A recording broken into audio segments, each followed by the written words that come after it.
Imagine having access to a tribe of mentors, experts in the biggest questions in tech. This is Making Revenue Tick.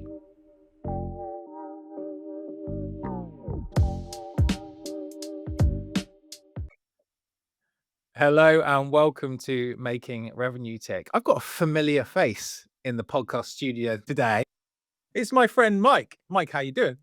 I'm great. It's so good to be invited back and to spend more time with you. I Thank think you. you might be in our top 5 podcasts of all time, Mike.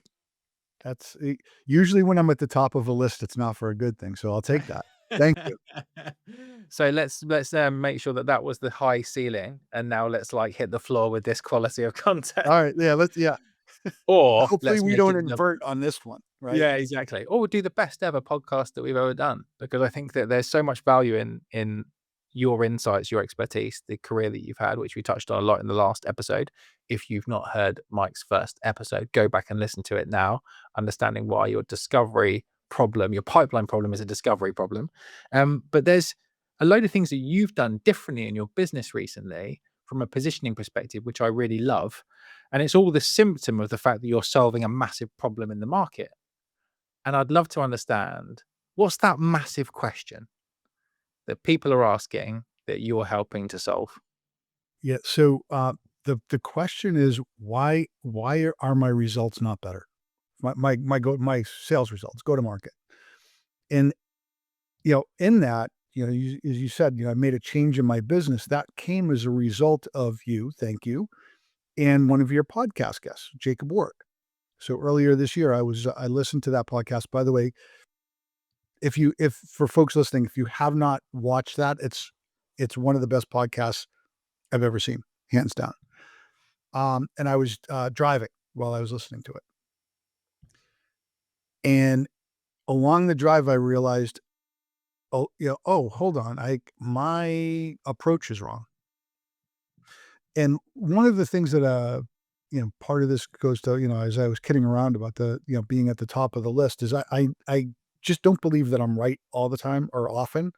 And that forces me into like this constant learning and inquisition about, things that I'm doing, other people that are doing. And what happened was, so I had launched my business coming up on 2.5 years ago, called Calm Ocean Sales, which is uh, what we'll traditionally call a fractional head of sales offering. And I've been moderately successful, but I wasn't at the time, earlier this year. And I realized that, first off, the market got flooded with fractional people. And then the other is that the problem that I'm solving isn't really a fractional head of sales problem. So I kind of went back to what I've been doing for the last 30 years, which is tech sales. And then when you fast forward into SaaS in particular, you have platforms, solutions, and point solutions. And I made myself a platform solution, but that's not what most businesses need. Most businesses have a point problem. And with that also, trying to market to individual companies looking for somebody who needed help was a very, very challenging exercise. And no different, by the way, than what businesses are facing today, right? Because so they send out 1,000 emails hoping somebody raises their hand and says, "Oh yes, I have that problem." When in reality, so what I did was I repositioned the business, focusing on almost primarily on the investor community, private equity, venture capital. The hypothesis being that in a portfolio, at any point in time, there are myriad go-to-market problems happening. So, like one of my clients right now, we're focused specifically on the expansion model and the expansion engine. So, additional sales to the existing customer base. Another one of my clients is launching into the US. We're doing business development, helping them to seed the market, position themselves in the market. They don't need it. Neither one of them need me to be their head of sales. There are also opportunities, though, where I would be considered or would be the head of sales, because in the portfolio, I have the one business that's doing needs expansion, another one that's trying to figure out top of funnel, another one where it's like, yes, we did lose our head of sales for whatever reason. So I got, like I said, got very focused on the problem that I solve. And that's, I think, where businesses are off track today is that, and I deal with this with founders and sometimes in a very, I'll use the word violent way, right? Because people are very emotionally packed into their business. And it is this: what is the business problem that you solve? And it's not features and functions, it's not personas. And if you can't very quickly tell people the business problem that you solve, why they will part with money, everything else breaks.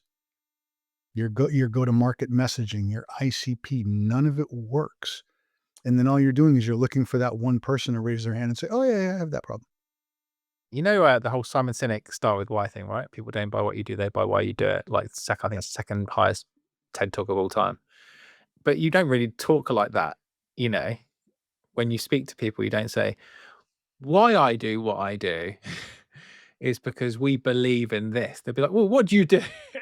So people really might like emotionally buy into you as a brand because they associate like the why and the purpose and the mission to what they believe about themselves.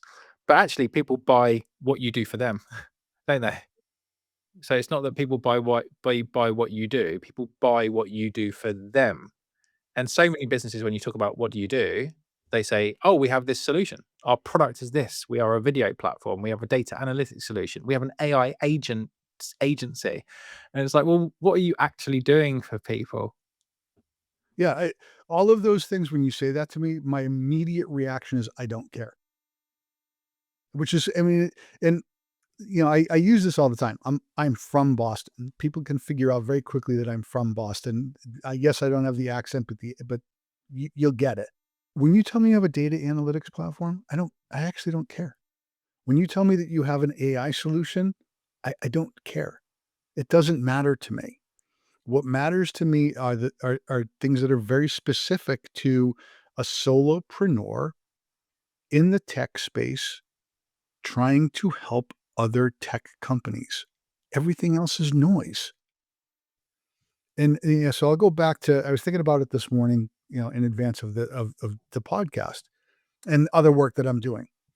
My first tech sales job, which I write about and I talk about, was working for ADP selling payroll and tax filing solutions. That was all we did. That was it. If you said, "Oh yeah, but I have an accounts receivable problem," don't care. Can't help you with that. Can you help me? Oh, I have this, an HR benefits problem, which eventually EDP did launch into, by the way. But at the time, we didn't do that. They're like, okay, well, maybe I had a partner that I could refer them to, but I did that. I didn't solve that problem. I didn't like. I don't. I mean, I care, but not that much. Is one of the things that I learned. And what we see today in business after business is they don't understand that about themselves.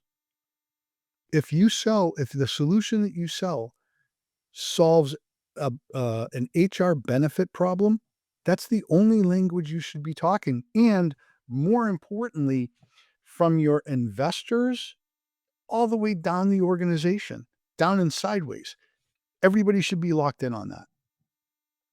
And the businesses that I've been part of that have been wildly successful, Siebel Systems, Oracle, long after they had launched, are two great examples. A company called Cast Iron that got acquired by IBM. These were companies that were so locked in on their mission. We knew exactly, we knew what we were being paid to do. We knew the problem that we solved, and we did not wander around trying to do anything other than that. What's the problem you solve? The problem that I solve is when I talk to leaders is we do not understand why our results are poor. And the result, by the way, that can be um, quota attainment. It can be churn. It can be it can be the top line result. It can be the end of the end of bottom of funnel result. So it's going to be different. Like that's what took me back to this notion of, instead of being a fractional head of sales, a VP of sales as a service. So VP SaaS. And then then the next thing that came from that is this, the go-to-market lab. And the go-to-market lab is what allows or enables, a founder or a business to work with me on that very specific problem that they need to solve for. And it's not solved in one conversation. It can be solved over, maybe it's 30 days, it might be 60 days, it could take months to solve it, because there are so many, different places that we can go to as we try and work to figure it out. But it generally starts with, do you understand the business problem that you solve? So what I solve for is, I have a go-to-market results issue. And that can be whether you ascribe to the funnel or the bow tie, whichever one it is. Where is it? What's the specific problem that you need to solve? For some companies, it's like I said, the left side of the bow tie is great. They can get top of funnel, they can get closed won, but then there's no expansion engine. And that's a big part of tech today, right? And we can talk, for hours about why companies struggle with their expansion. And then others, like I said, it's like, people tell me that outbound doesn't work, and yet we're outbounding. Or I don't know why people tell me that outbound doesn't work. Outbound works great, but our conversions are terrible. So it's not a problem as simple as I sell payroll. It's the problem is is solving a revenue problem, and it could be a macro revenue problem, but it's often a micro problem. And what are the most common micro problems that when you've done your, your inspection and you start to get into the weeds, that you find are the actual problems that exist? The actual problem, actually, this takes us back to the first podcast. The problem that we generally find is, a top of funnel or left of bow tie problem. It's the actual, uh, messaging and first encounter with a prospect that's wrong. We're talking to the wrong people, or we talk to them in the wrong way. So we don't understand, should I continue talking to you or not? And if I don't understand that, I now clog my pipeline with unqualified deals. And that creates a whole host of problems around. Certainly, I've got a forecast problem, but it goes back to the messaging and like ICP. So if I clog my pipeline with unqualified prospects or weakly qualified prospects, I can mask the actual problem, which is I pulled people in that are the wrong people. They're not buying anything. They can't buy anything. So as an example, one of my clients, which is a quantum computing company, they solve a very, very specific problem in a very, very specific community. There's no reason for me to talk to you, as an example, about quantum computing. I mean, we can talk about it as, from a business standpoint, but you're not going to buy a quantum controller computing. You're not going to. You don't need it. Yet this is what we see over and over again. And then the CROs and the CFOs bang their head against the wall, and they can't figure out why. Well, why aren't we closing deals? Well, you're not closing deals because you're not talking to people who can buy anything. Yeah. It's so simple. It's one of those, like, it's so simple that people don't. They seem to not want to acknowledge it, that the problem is that simple. But they don't design it that way, right? So they start a business to solve a problem probably that they've got lived experience of. And they build a product that solves that problem, sell the first few, maybe sell the first 50 to 100, bring in a team of people. All these people are like super close to the founder, but then it starts to sprawl as the business scales, and that alignment creep starts to set in.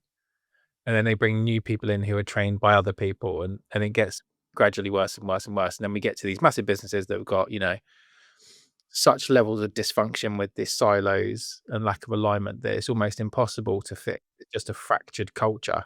So, like, what happens? What goes wrong from that wonderful birth of a business, which is all about we have to go and solve some specific customer problems because that's all we care about, to we actually have lost sight of that and we're way too inwardly focused. P businesses don't do what I did. They don't do what Amazon did. They don't do what Oracle did, which is, first off, you do need a future vision, right? There's your reason that you exist. But then you have to also be committed to a constant analysis of the business and the market that you serve. And I don't love the term pivot, but you have to, like, you can get your first 100 customers and then realize, "Oh, crap, this isn't what people want," or "This isn't gonna scale us to 1,000." And we may end up losing 75 of our first 100 customers because there isn't as large of a market. Good for you for getting 100 customers, but it simply may not be what the market wants. So I reference Oracle and Amazon. Oracle started as a database company, and they started actually as a database company serving the United States government. And they saw an opportunity to expand to the private sector. Now, maybe that was Larry Ellison's mission all along. I don't know. I've never spoken to the man, even though I got to work for him. And then they realized, well, if you're going to sell databases, you should obviously have applications on top of them as well. And on and on and on. And now here we are 40 years later, with the one of the most important tech companies in the history of the world. Amazon, people, the younger generation doesn't realize Amazon started by selling books online. Very simple. There was no pretty UI to it. It was a search, a catalog, and shipping. And well, to an extent, that was the problem that they were solving for, was people didn't want to or have the time to go to bookstores. What they were really trying to understand is, how do things move through the supply chain? And they needed something that wasn't fragile or perishable. So books. So then you get your first, in their case, a couple of thousand customers, and then realize, okay, here are the things that are working. Here's what people want and need, and here's what don't. And then and Amazon is great at this, by the way. If they're doing something and it's not working, they jettison. Boop, they're done. Cut their losses, move on. They don't fall in love with things. And that's one of the problems I think that founders have, is that they fall in love with their idea or their solution. And you can't do that. You have to obviously to an extent, but you have to be willing to cast it aside, change it, start over again, do something wildly different. And that goes to listening to your customers intently. Those 100 customers, listen intently to what they're telling you, and even how they're using your solution. Are they actually using the solution the way you designed and sold it? Because you may find that they're not. Listen, go to sales calls, record your BDR calls. Listen to what people are telling you about the market and your solution. People generally, they're generally honest. If they don't want something, they'll tell you they don't want it. Or if they really like something, they'll tell you that they like it. Yeah. Yeah, exactly. Yeah, and people vote with their wallets, right? A lot of people will tell you something's a good idea, or they'll tell you what they want, but like, where do they actually put their money tells you a lot. And a lot of the time when people are starting to churn as customers, you're no longer serving their needs, right? And I think that who was I listening to a podcast the other day? Brilliant podcast, and they talked about how a lot of smaller businesses, as they're starting to scale, just get so obsessed around their product and making the product the best and beating their competitors and making the product have all the latest innovations and all that good stuff, that they really stop talking to their customers as much. And there's this big thing that I've realized working with lots of businesses, which is founders will spend all their time talking to customers when they start, and then they build the team, and then they really will talk to their like most important customers and have a very, very good relationship with them. but they never talk to prospects again, really, unless it's a massive deal. And then it's far enough in the process that they want to go and get some executive sponsorship in the deal, but they're not like talking to customers. And the funnel of potential customers, who are the ones who are voting with their wallets and you're solving their specific problems, it's just a dashboard with a bunch of numbers in it. It's a number of deals, it's a pipeline value, it's a age of deals, it's an average deal size. We're just looking at the metrics around this. And then when it comes into the business, then we start like really putting the same effort and level of care that we did when we first started. I'd love to get your take on that. No, I think you've landed on something incredibly important. And it is true businesses of all sizes. Now, some of it is scale. Like I can't, as the CEO of a 50 million, $100 million business, I can't spend a lot of time, unfortunately, talking to prospects or customers. I have to operationalize it. But that doesn't mean that first off, that you're not intently listening to those people that you've put in charge of the different functions. And it also doesn't mean that you can't find time to listen to a recording or go to a sales call. And I think, and I fell prey to this, and I've stopped doing it, which is making excuses for not doing things. Like generally, if I don't do something, it's because I don't want to. It's easy to say, "Oh, I didn't have time to work out today." No, I chose not to. I chose to do something different other than to work out.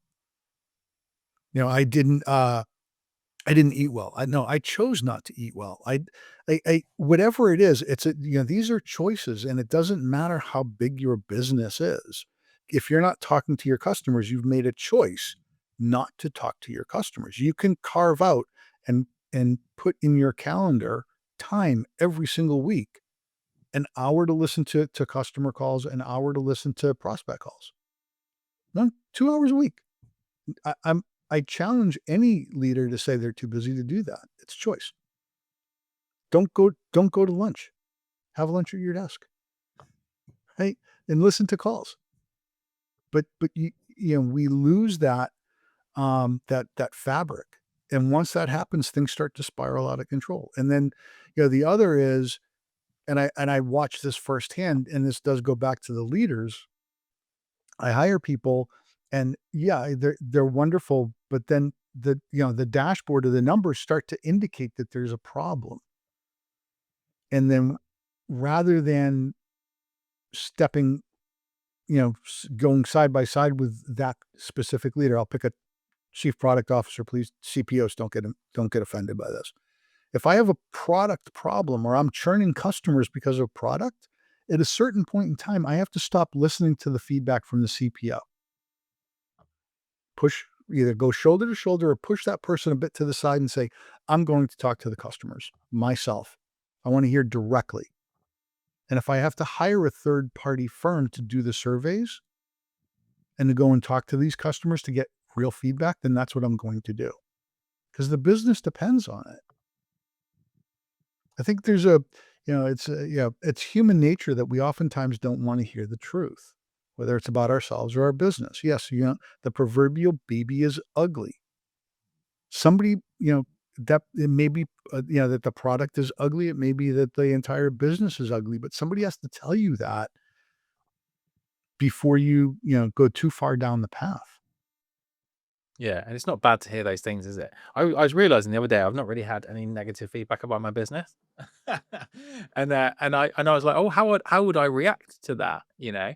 And I don't think we're not at a scale yet where that people would like want to attack us.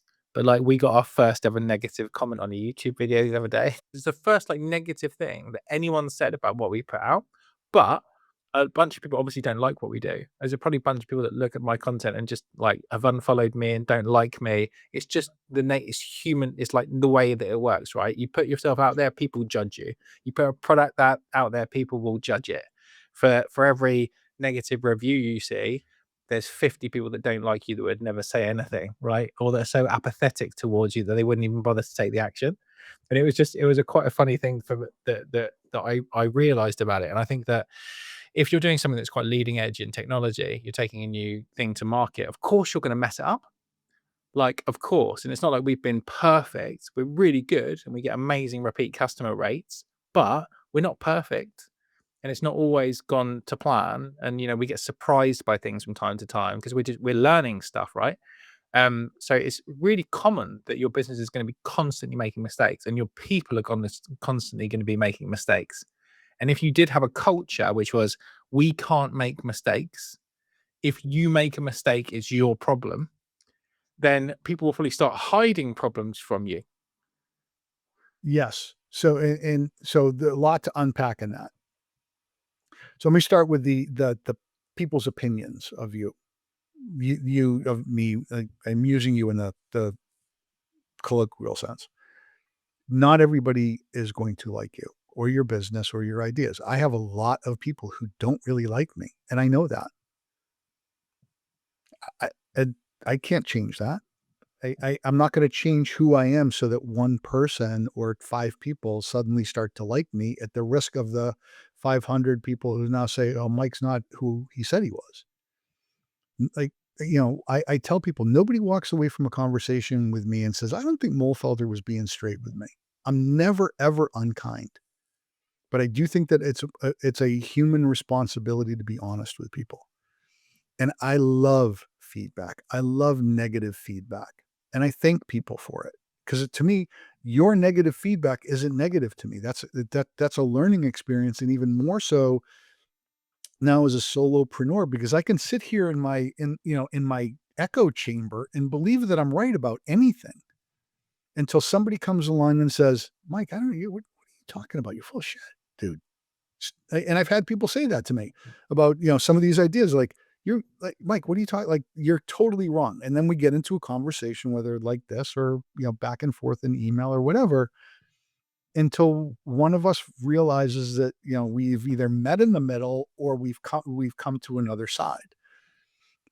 And again, I don't think that people are necessarily great at accepting that feedback.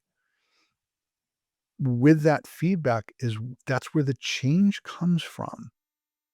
You don't want customers to churn or to not buy from you because your messaging is wrong or your product or solution doesn't do what they need. You want them to tell you that and be open to and willing to tell you that because they're not going to say, I would tell Richard, but he's just going to tell me, go to hell, that I'm wrong.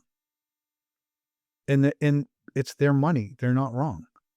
Maybe they're not the right fit for you, but people have an opinion, they have feedback for a reason, and when people are brave enough to give it to you, you should accept it.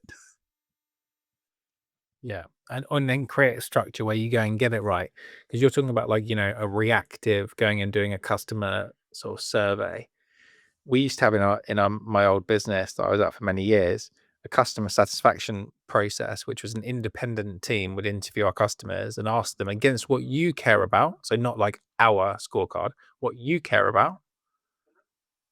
How would you rate us? Expectations, above expectations, perfect. Below expectations, unacceptable. And you'd get a score against their areas. What was interesting though, and it was brilliant because we got ahead of red flags, and if someone scored a red flag, like a sort of basically less than a 3, it would be sort of like in a board meeting and people would be discussing it. So it was good. But we also incentivized people who did really well.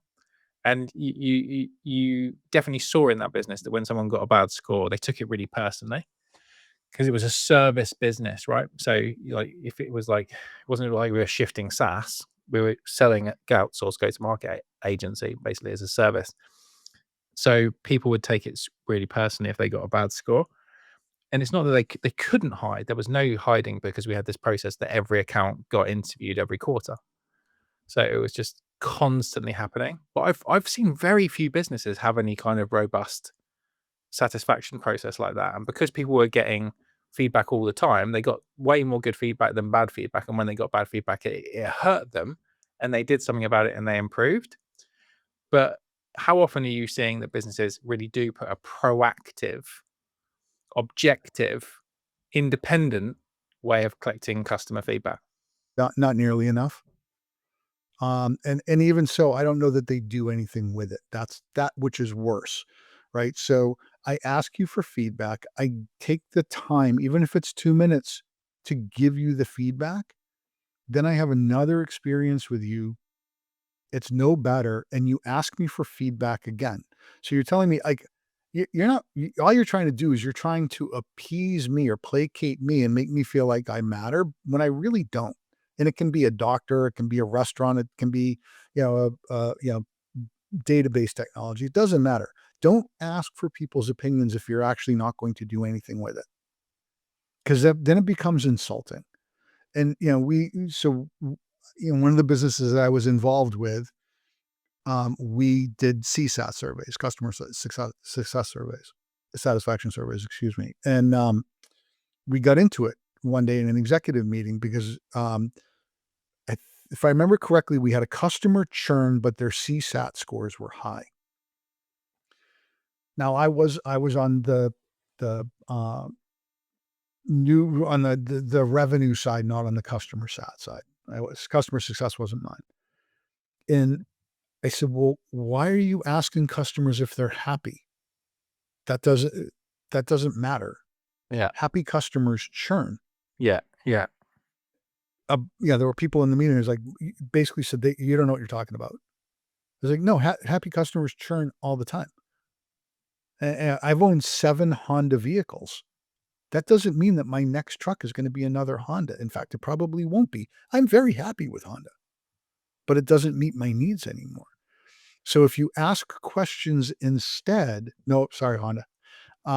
If you ask questions instead around, are you getting the value from the service that you expected? Are we exceeding the value?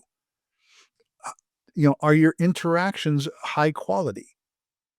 Would you recommend us to somebody else? Would you buy us again?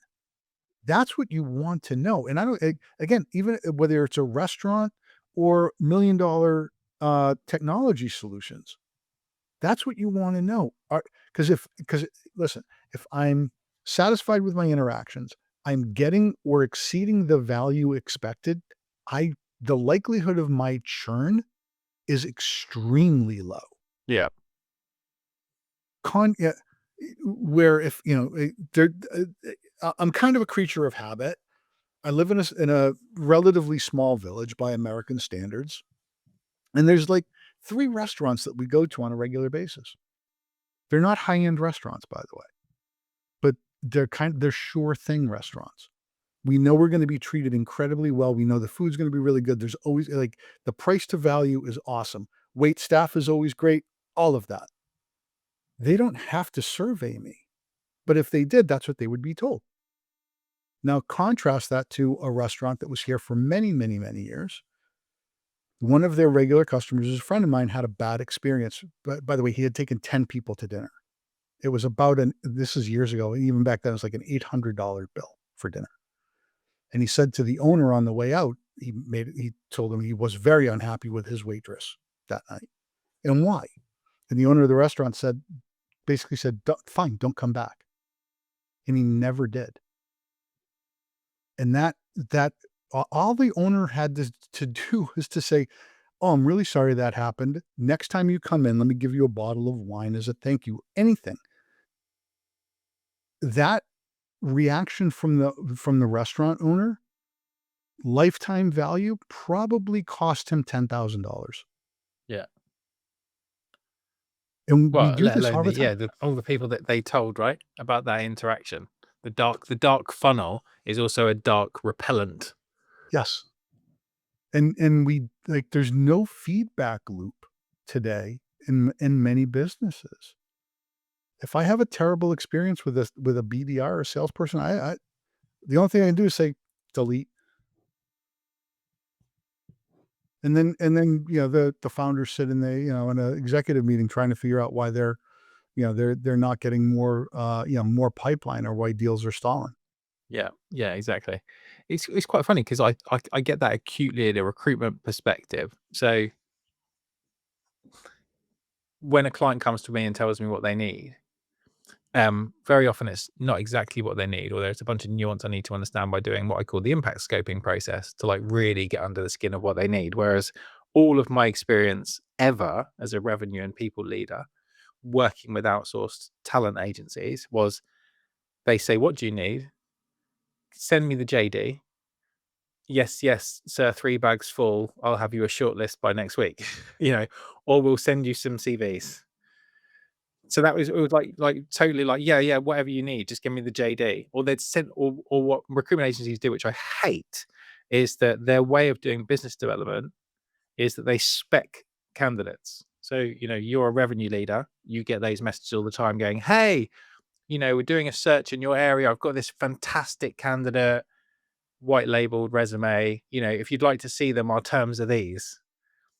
And it's how the industry works. So obviously it does work and people like it. And if you need that person and then someone comes along and they've got the perfect person, then that's great. But if you don't know the business, you don't know what that person cares about, you don't know the impact that they're looking to make, you don't know what's broken, you don't know the environment, you don't know the context, you don't know the stage, you don't know what's worked, you don't know what they're selling, what the customers need. Like, how on earth could you possibly have the right solution to them? So So this is where you and I are so tightly aligned, by the way. I'm sorry to interrupt. So what you're doing is the go-to-market lab, and you're doing it specifically for recruiting. I'm going to actually give you feedback. The model that everybody else is employing, especially as it relates to any strategic role, individual contributor or leader, is actually very, very broken, horribly broken. And what we need are more folks doing what you're doing. Like the whole notion of the multiplier effect is what we are desiring in business right now. And it's not what we're getting. So the recruiting process is circa 2012. We get because I'm doing this right now, Richard, with clients. The candidates that we get are unskilled for the modern world. It's like a whole bunch of resumes, and then you sift through, and you're like, I talked to somebody the other day, 250 resumes. They were down to 18 candidates and still working their way down to a group that they could interview. Who has time for that? yeah, yeah, So yeah, and it's the same thing. Like you can be selling, SaaS technology. I don't have time to talk to 10 vendors. I want to talk to 2 or 3 that actually understand my problem and can solve my problem. yeah, All the rest of you go away. yeah, exactly. If I need to hire an enterprise account executive selling uh, cybersecurity, all I want is give me 5 resumes of enterprise account executives who've been selling cybersecurity in the last 2 years and making their number. That's it. I don't want to talk to anybody else. I don't want to see another resume, period. Don't waste my time. And then from that, I can use the multiplier principle to figure out, is this person an adder, a multiplier, detractor? Because you may have people who are making their number that are detractors. Yeah, And yeah, it's no different when you go to a B2B sales funnel. I don't want to talk to 50 prospects when 48 of them can't buy. I don't. yeah, yeah. The illusion of volume, right? Volume being security. The other thing that I've realized from a recruitment perspective, which ties really nicely into this conversation, is that when someone tells me they need something, it could literally be a month later, suddenly that's not a need anymore. Right. So when I first started, as you do when you start a business, you're like, if I can help some people, I help some people. I don't really care about the terms as much. So we did some contingency deals. So we just paid on success, right? And what I've learned since, which is really fascinating, is that contingency recruitment model, which is the predominant model in recruitment, they only place 20% of the roles that they get.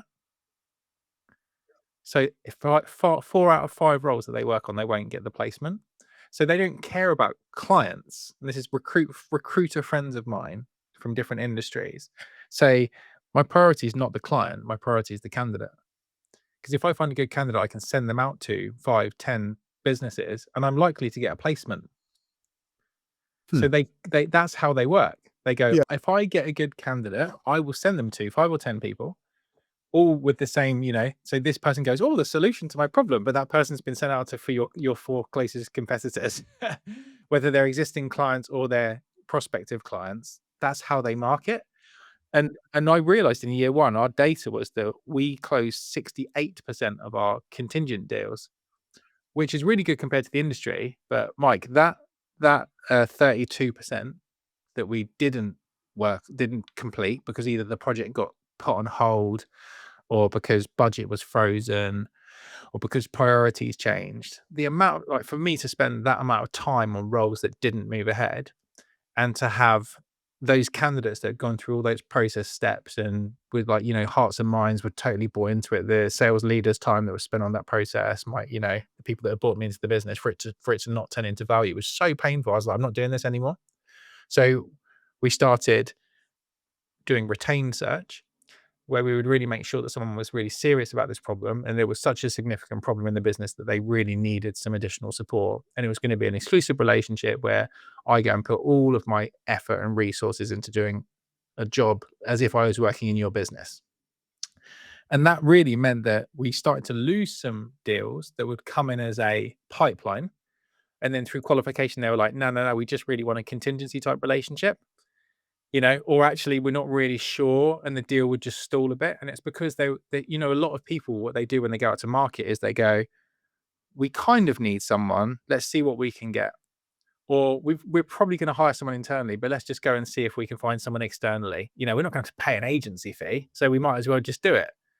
And then the other thing is that this is really a shocking thing, which is when businesses go out to market and they're working with external recruiters, they'll often say, we need 3 people if they only need 1 or 2, because they know that the agency will put more resource onto the problem. So I think at least half the roles that are advertised on LinkedIn and any other job board are not real.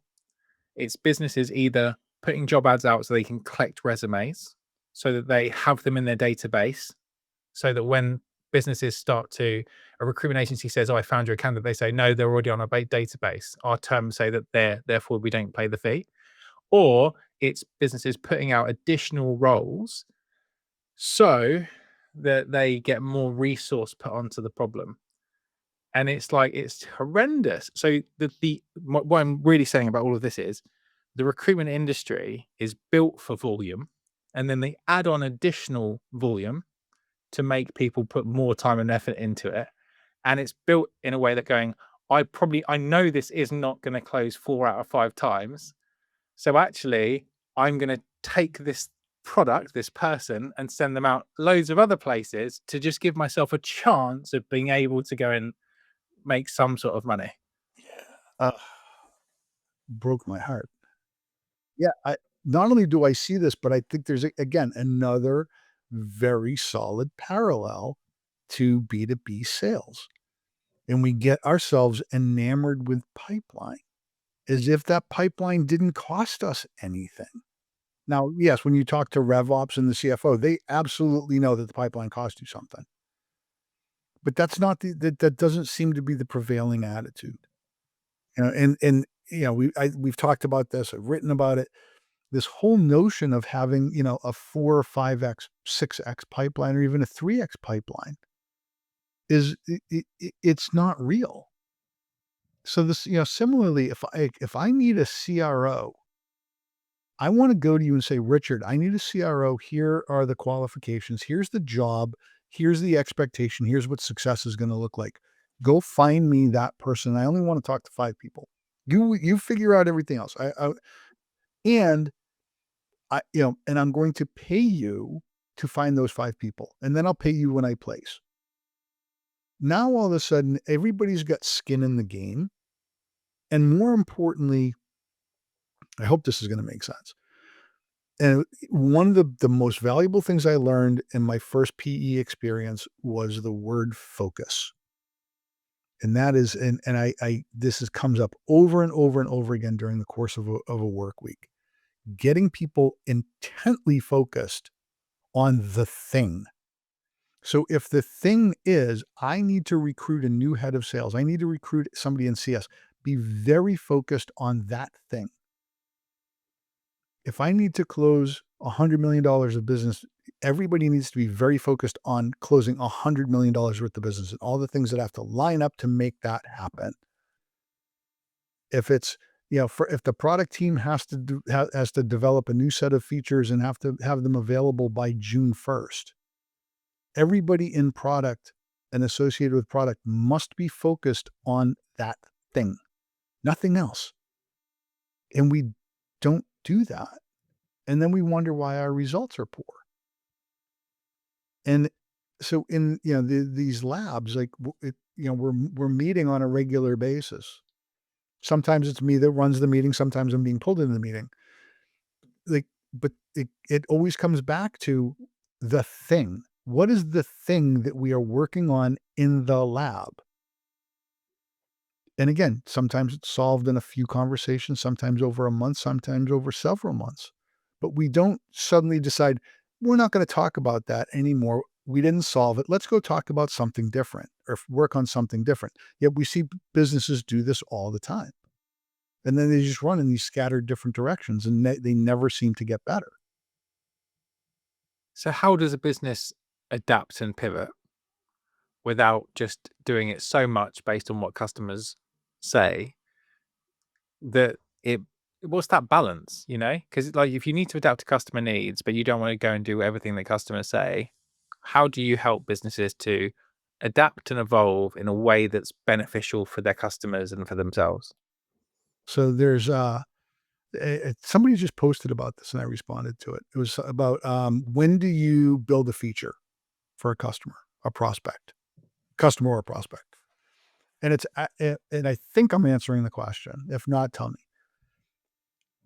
When the customer or prospect is willing to commit a bunch of things. One, they're willing to commit dollars, contractually commit dollars to working with you to solve the problem. That's one. If they're not willing to contractually commit, then first off, they're not actually looking to solve the problem. And maybe back to that resume thing of, I'm just going to ask a lot of people and see if I can get an opinion that matters. So they're not actually committed to solving the problem. Two is, does this problem exist for this one customer, or can I make a market out of it? Can I actually make money elsewhere? And then the third is it enough money for me to change my roadmap or the direction of my company? Those are your three questions. And if those three questions are if two of them are no, you don't do it. So like, it wouldn't make sense for me to suddenly become an HR consultant. Even if somebody said to me, Mike, you're really, really good at coaching. Okay, I'm fine, but I'm good at coaching sales leaders. That's it. So for me to go and change the direction of my business because somebody said I was good at that, or even that they're willing to pay me a bunch of money, that doesn't mean I should change my business. So you have to test. That's why I love the idea of the lab. You have a hypothesis, and then you test against that hypothesis over and over and over again until you prove or disprove it. And by the way, I'm not a scientist, not even close to it. But that's a very basic principle that applies universally. You certainly get to a certain age in which you've been whatever it is that you've been doing for a long time, building product, recruiting, sales. So you have a gut. So your gut is that hypothesis. This seems like it could be a really great idea. This seems like it could be a really bad idea. And now I have to test to find out, don't do anything that's going to get you killed. But you have to go and test to find out if you're right or not. I heard a really nice description of how you can do something being prepared for the worst case outcome. So it's part of Dan Sullivan's impact filter. So when he's doing any kind of project, he says, what's the purpose I'm trying to achieve? What's the difference this is going to make? What's the success criteria? What's the best case scenario and what's the worst case scenario? And then my old mentor, my old CEO, my wonderful friend Steve Bolton, described this to me in a different way, which is a worst case scenario is what you call a calculated risk. So it's, I have calculated the risk of this going wrong, and it's a risk I'm willing to take because I've done the math. And I was like, that's such a good way of describing it, because I think a lot of the time we try something, but we aren't prepared for what happens if it goes wrong. But if we say, like, if you take job search, for example, let's say someone was in a job that was paying them like 200,000 a year, and they were like, what I really want to go and do is start a business doing this thing. And like, worst case scenario, this year I might make like 30K, but I'll have learned all these different things. And if I needed to, I could move back in with a friend or whatever, and I could sell the car. And if you were like prepared that in that worst case scenario, you would still be happy that you tried and that it would have been worth it, that it would create a bunch of opportunities that you weren't currently existing. Obviously, the dream is that it works and it, more than 10x is what you were earning in your job. But if you're prepared for that, then you are ready to go and take that risk and be all in. And I think a lot of the time what people do is they start something expecting it to go really well. It doesn't immediately get the traction that they want. Then they just go panic, panic, stop. And therefore they never gave it the time or the legs that it needed to have to actually go and have a chance of being successful in the first place. So yeah, I could not agree with you more. And so my personality and the way that I operate is anything of significance in my life. I do it's a mental calculation sometimes written. What's the best possible thing that can happen here? What's the worst possible thing that can happen here? And the like worst possible is like you die. Best possible is you become a billionaire, right? Whatever it is, like, and it's a large range. Very, very rarely do things end up being the best possible outcome or the worst possible outcome.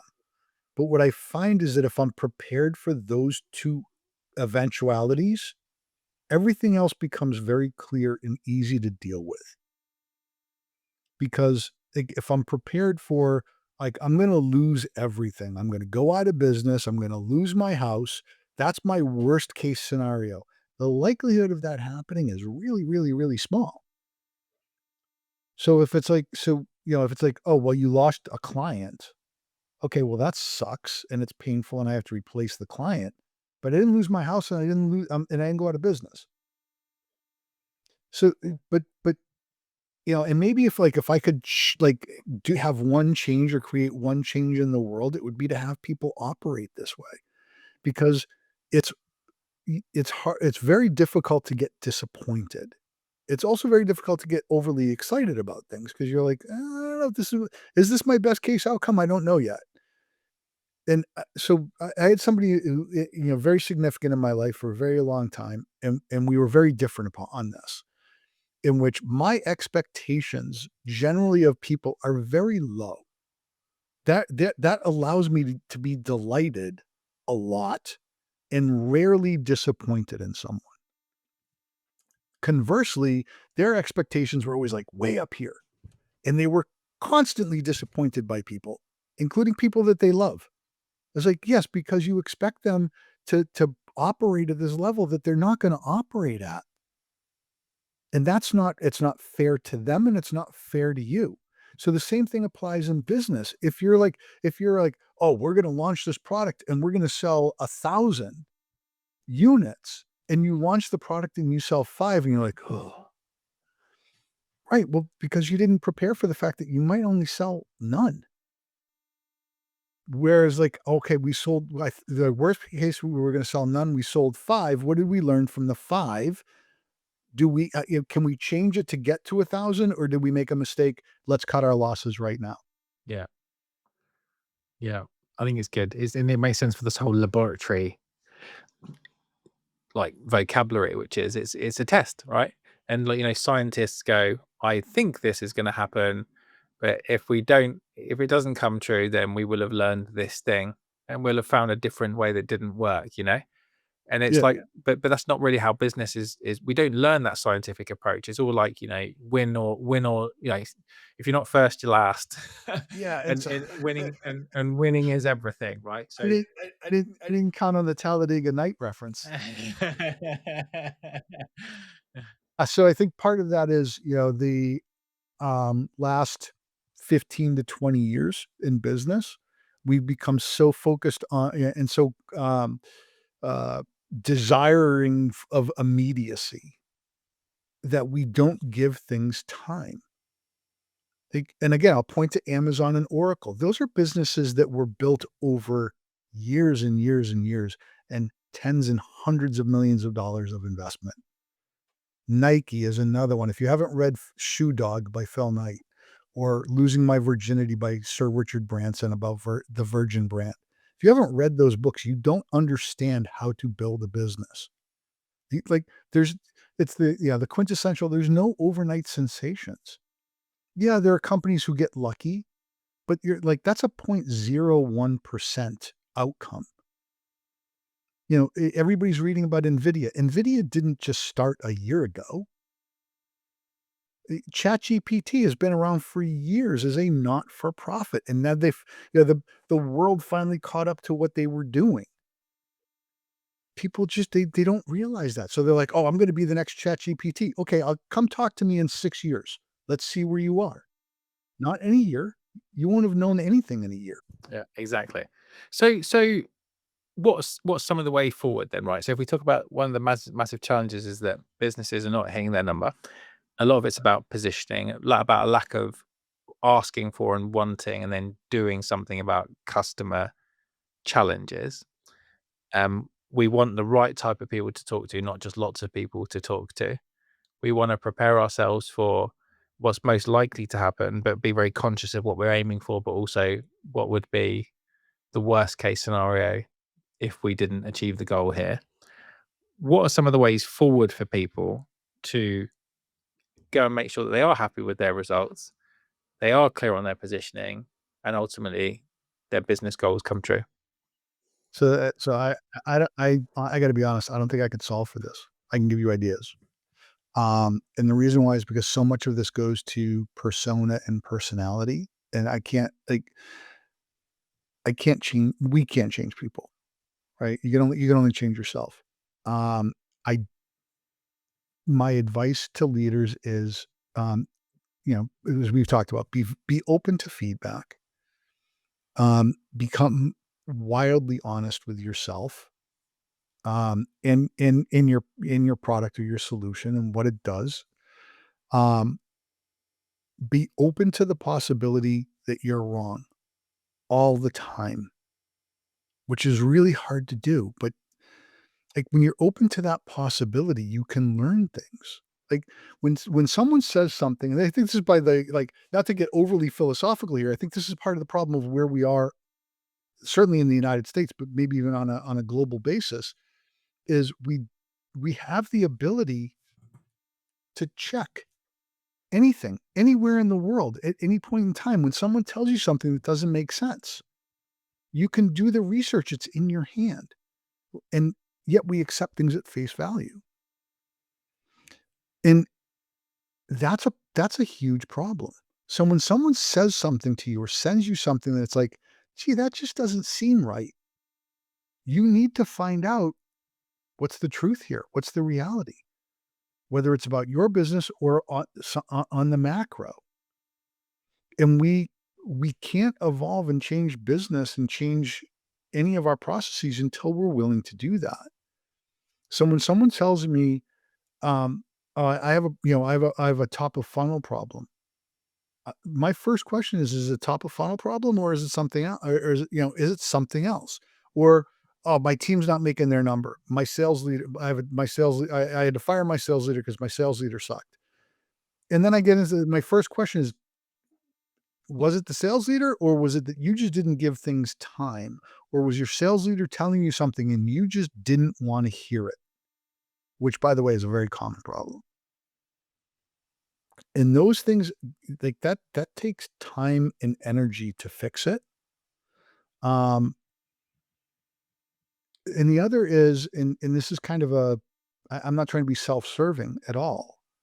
It's not my nature, but you gotta have to hire some old people or contract with them, consult with them. Like, my kids, my nieces and nephews, like, they're all in their 20s and 30s. So it's not like I have a thing with the younger generation. That's not what I'm saying. But those of us who've been around for a while can tell you, like, "Hey, that you're actually heading for the rocks. You're about to put your boat right into the rocks, and you're gonna sink." And somebody who's been in business for 10 years, who hasn't been through the stuff we're going through right now, can't they can't help you yet. They need, like, that's experience. Yeah. And we are in a very difficult situation on a global standpoint, economically, and from a business standpoint. Business is changing. AI is going to change every aspect of business inside of 24 months. You can accept that or not, but that is a reality. So you might want to hire, like, don't, again, great to, you got, 24-year-old PhDs that, I got it. But you're gonna need some folks who have been through massive economic cycles to help guide you through this. So stop ignoring the people who have gray hair and talk to us, because we can actually give you help, give you advice. Yeah, and then you have to be willing to accept it. I like it. I think you said right at the top, which I think would be really interesting to explore, is you talked about being in a car listening to the Jacob Warwick episode, and and I and I agree that that's one of the best episodes that I've ever heard. And I was listening back to it. I remember when Tolu came off that interview, he was like, "Oh my goodness me, Jacob is an absolute beast." Like this guy, we did like because we'd found Jacob on LinkedIn and just thought he looked really interesting. He'd done some really interesting posts. He seemed very intelligent and contrarian, but we didn't really know much about him. So we asked him to come onto the podcast. He said that he came on because he liked the name. What makes you tick? And then he came on, delivered this an astronomically good set of reframes around how people can position themselves in their job search. But it had a personal effect on you, and you took some action off the back of it. So, talk us through what what were those sort of big aha moments that came from that podcast? The first big one was that, I was the noise in the market. By calling myself a fractional CRO, I was part of the noise. When I started doing this 2.5 years ago, one of the networks I joined, I think there were like 700 people in the network, in the fractional network. Today, there's something like 8,000. Yeah, so that's how much it's mushroomed. Um, so that was the first thing, is like, well, why would anybody buy me? Because that's what I'm selling. Like, that's the other thing, is like, I'm not selling a product anymore. I am the product. So when someone says no to me, they're not saying, "No, Mike, I don't really want your white mug." They're actually saying, "No, I don't want Mike Muhlfelder." It's like, okay, well, all right. So I had to do something different. So that was like the first thing, was like this realization that, oh, hold on, I'm part of the noise. I have to do something different. I have to change the brand or the solution that I'm offering, or I'm going to die. I will go out of business. Nobody wants what I'm selling. So that was the first thing, is like that. So I'm driving, by the way, for people who don't know the geography, but I'm driving from Albany, New York to rural New Hampshire. So it's east west. It's all country roads, country highways. So I really have an opportunity. And I know people, you're not supposed to drive. I've got my mobile up on my dashboard, and I've got the video going while I'm driving, and I'm not really watching the video, I'm listening. But because I was in this place where there was there was nothing else to distract me. It was just like I could just, drive my truck and listen to the podcast and allow myself, like, that, like, hey, maybe, I wasn't prepared to like, for um, how much that podcast was gonna impact me. And by the time I finished my drive 2 hours later, like, I stopped, and I'm writing furiously, because I didn't write while I was driving, all the things that I was thinking about. Like, oh, I need to change this. I need to do that. Oh, wouldn't it be cool if there was a lab and people could just come to the lab? Oh, well, what do we call that? And you help me with that. Like, oh, it's a go to market lab.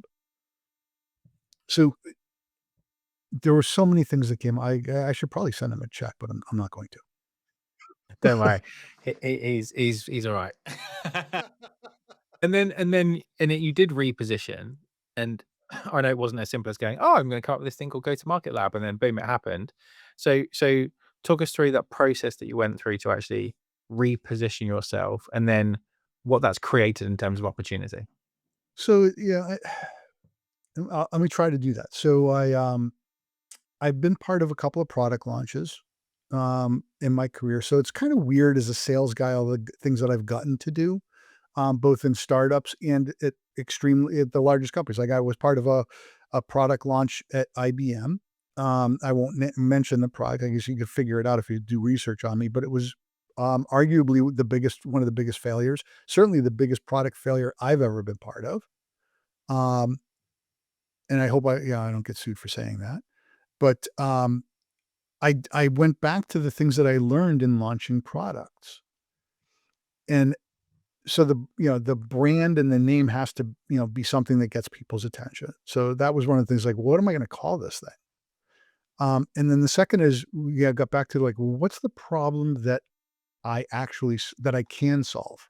Yeah. Not necessarily that I want to solve, because just because I want to solve it doesn't mean other people have that problem. So it's like, oh, well, here's what I know from 20 years in sales leadership, from 2 years of working in a fractional role. Like I know that these problems exist and leaders are trying to solve them. It's like, okay, so now codify that into the brand and the offering. And then from that, it was like, well, who's going to buy this? Who's the most impacted by the problems that I solve as a either VP of sales as a service instead of fractional, VP of sales as a service, or in the go-to-market lab? Who's the most impacted? Oh, investors. They're pouring tens to hundreds of millions of dollars into these businesses, and they need a return on their investment. So they are the most impacted. So that I spent couple of weeks building it, rebuilding it.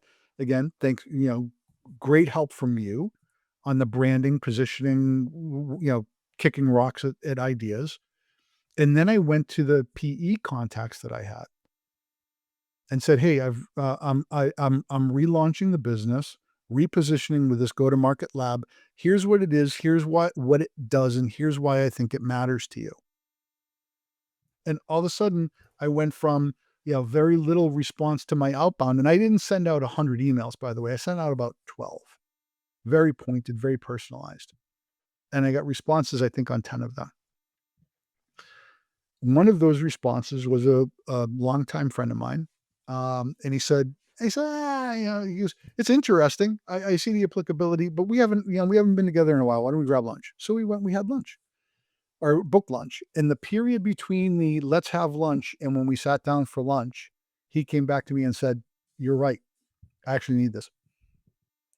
We have an investment that we just started. I won't get into the detail. And they didn't need a head of sales. What they needed was, we need to solve this problem. Narrow Yeah. point solution." It's like, aha. And then I went to an event with a PE firm that was opening their Boston office. Talked to a bunch of people, including their partners. Same thing, like, oh, you do, yeah. I actually need this. Yeah. Like, oh, now we're on to something. So again, it wasn't like I started this a couple of years ago. I was like, I want to change how salespeople sell, which ultimately I do. I mean, that's, if I can leave my professional world at some point in a couple of years, having improved how people sell, that to me would be the ultimate success. Because I love sales and I love the career and I love salespeople and I want everybody to be, to have afforded the life that I've had. But I'm not going to get to do that. Like I'm not getting invited to do it. I'm not doing the TED talk. I'm not getting invited to SaaStr. Like none of that stuff that's going to move the needle across thousands of people. Maybe this podcast will do it.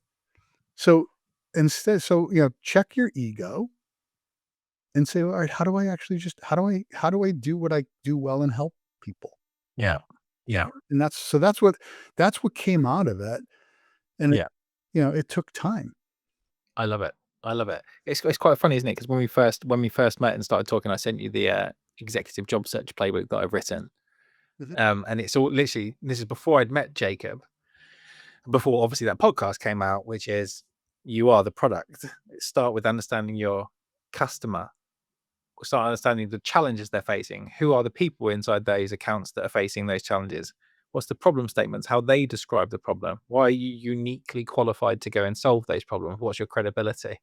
And then it's like, well, how can you then talk to them about their problems in their language as a person of authority? And I'm still using that same playbook to coach executives. And I did a talk literally this week with the Pavilion on the Bench community about that exact thing. Because the problem is, and when you tell people about this, they go, oh, it's so obvious. Right. That's how I think about go to market. Yeah, I've been involved in product launches. Yeah, I've been a marketer. That's how we thought about marketing. Yeah, we'd speak to customers. I'm in CS. That's what we'd do. We'd go and speak to customers. We'd work out how we're helping them and the impact and the value. And salespeople are going, yeah, what you mean, like build a dream 20 list of accounts and then like build an account-based marketing pack to talk to their challenges. You're like, yeah. You're like, well, so why is everyone just hit an easy apply? Or why is everyone sending their like pitch a DM on LinkedIn? Why is everyone sending these cold emails to 1,000 people and just hoping like one person says, I'm in the 3% of your TAM that's in buying mode? I'm like, no, this is not how it works. So and then to find Jacob, who's on a completely different plane of thinking around this exact problem. But I think what I've realized is what I found out when I was doing all of this, and that came from like 18 months of talking to executives about this exact problem and all of their frustrations, that the fact that they weren't able to position themselves, they weren't getting the traction, they weren't finding it as easy as they did before. The opportunities had dried up compared to where they were 5, 10, 15 years before.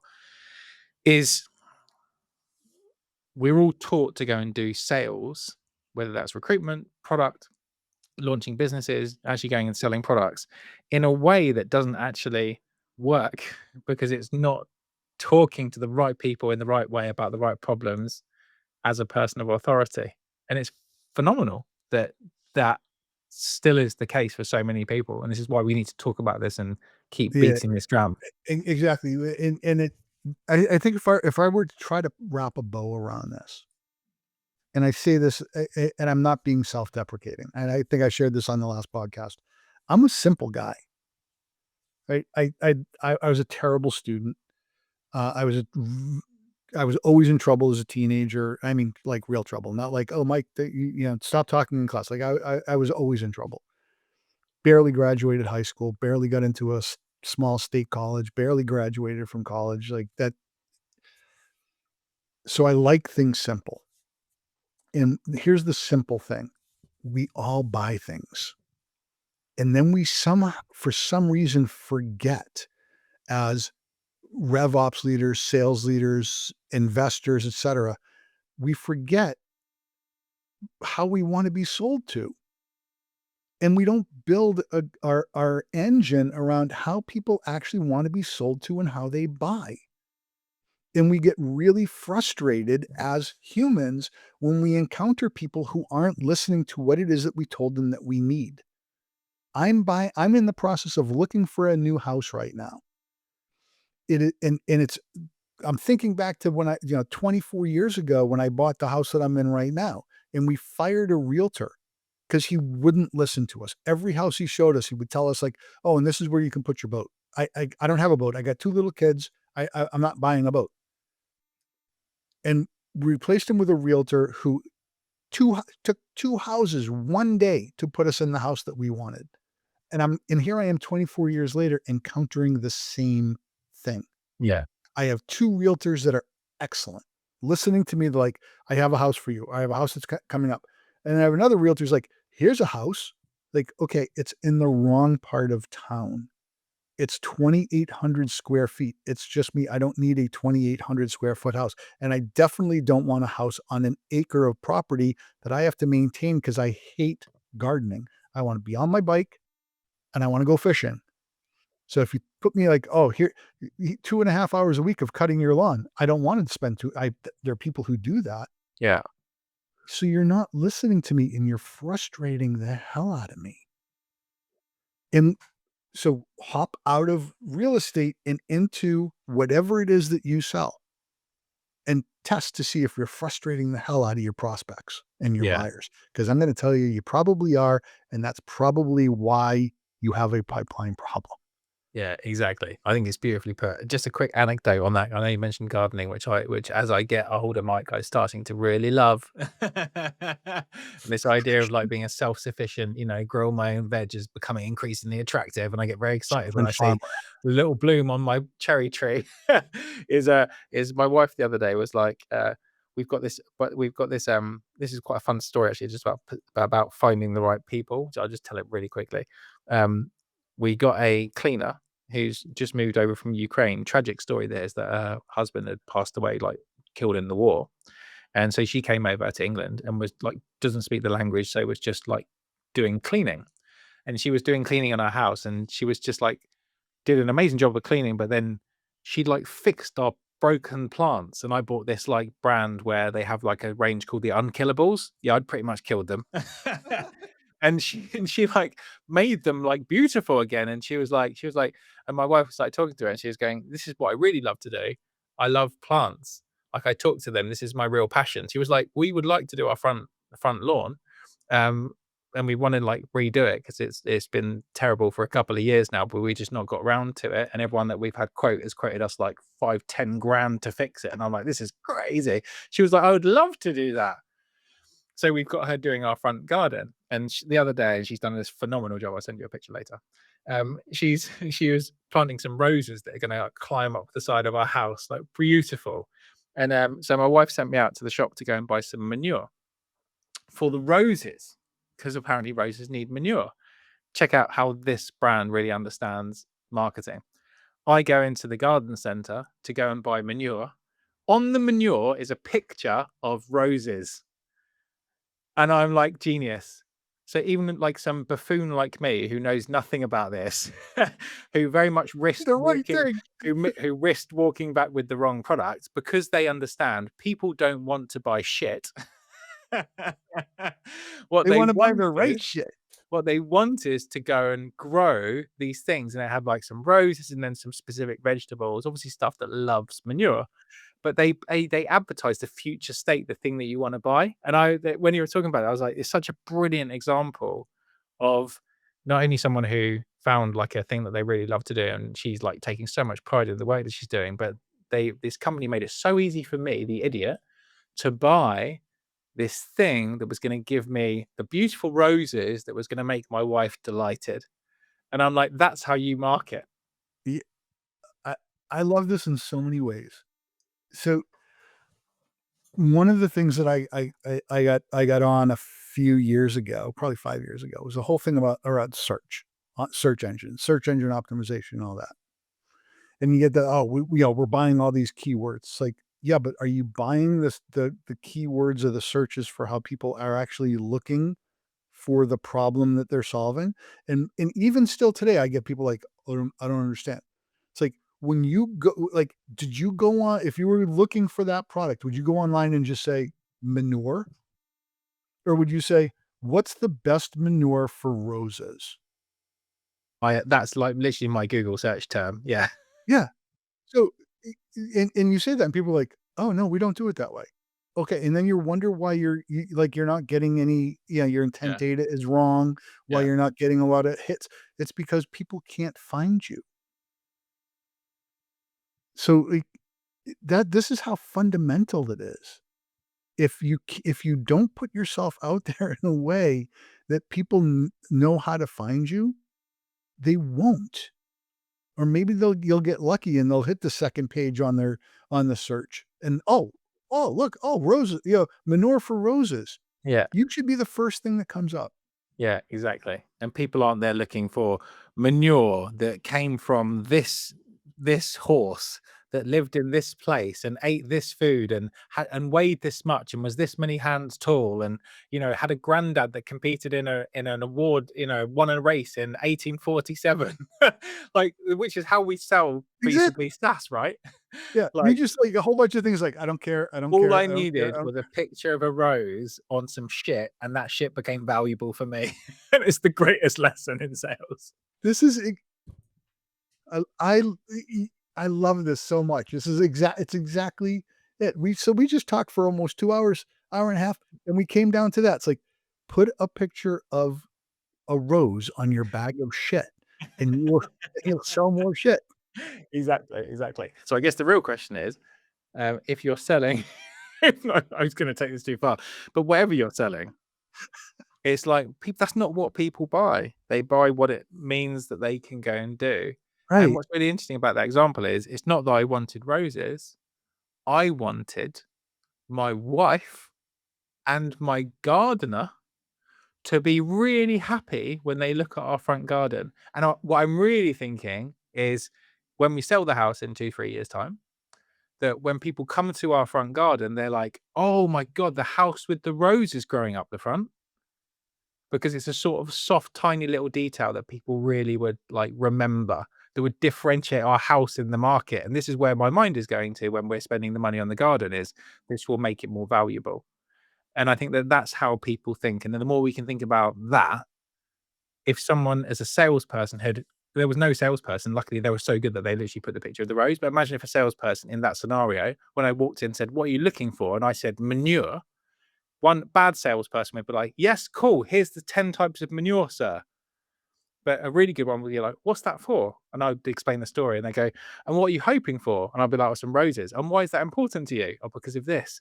"And if you had these roses, like, what would be better about your life, and what difference would that make?" "Oh, it would make my wife and the gardener really proud." "And then what would that enable you to do?" "And then if you think 3 years' time, what would be the best case scenario for these roses?" "Oh, I could sell my house for 10 grand more." "Wow, this bag of manure is £10 and you could make Yes, £10,000 difference." exactly. You bought a $10,000 bag of manure. But this is it. It's true, right? So right, this is the, outcome-based selling. I didn't go and buy a bag of manure to grow roses. I bought a $10,000 bag of manure because that's gonna how much value it's gonna add to my house. Oh, and by the way, there are other benefits along the way. It's going to make my wife happy, which, by the way, is way worth more than $10,000. And it's also gonna have a positive impact on this wonderful woman from Ukraine, Yeah, who's building which her may now portfolio and wants to be a full-time landscaper, right? right. So maybe that turns into a $100,000 a year business for her. So now all of a sudden you didn't buy a $10,000 bag of manure, you bought $1,000,000 bag of manure. And it's really hard to do this, and I know that, but the better you are at understanding the outcome, why somebody is buying your product or your solution, the better in your business will be and the better you'll scale because you'll be talking a common language.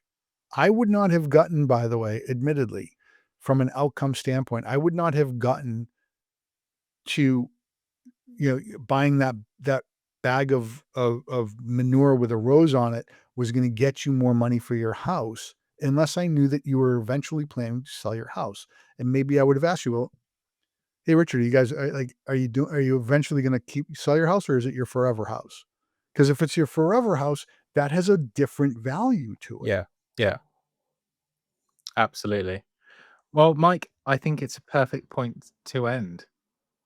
So thank you so much for your time. As always, been a pleasure. Thank you. I know you and I could talk for hours and days and still never even double back on anything. So whatever forces in the universe conspired to put us together, I appreciate them very much. Absolutely, absolutely. Until the Eagles dare. The Eagles. I That was a laughed little. so hard. Yeah, if you wanted to comment on how you found this podcast, please do use some kind of like Roman analogy, because me and Mike have got a passion for the Romans. So with everyone, thank you for everyone who's listened. We've loved this conversation, Thank and you. we'll see you on the next episode. It's been a pleasure. Thank you for listening. And if you enjoyed this conversation, we've got a newsletter called Growth Magnet on LinkedIn, where we take the best insights from all of these episodes and turn them into bite-sized format for you to enjoy.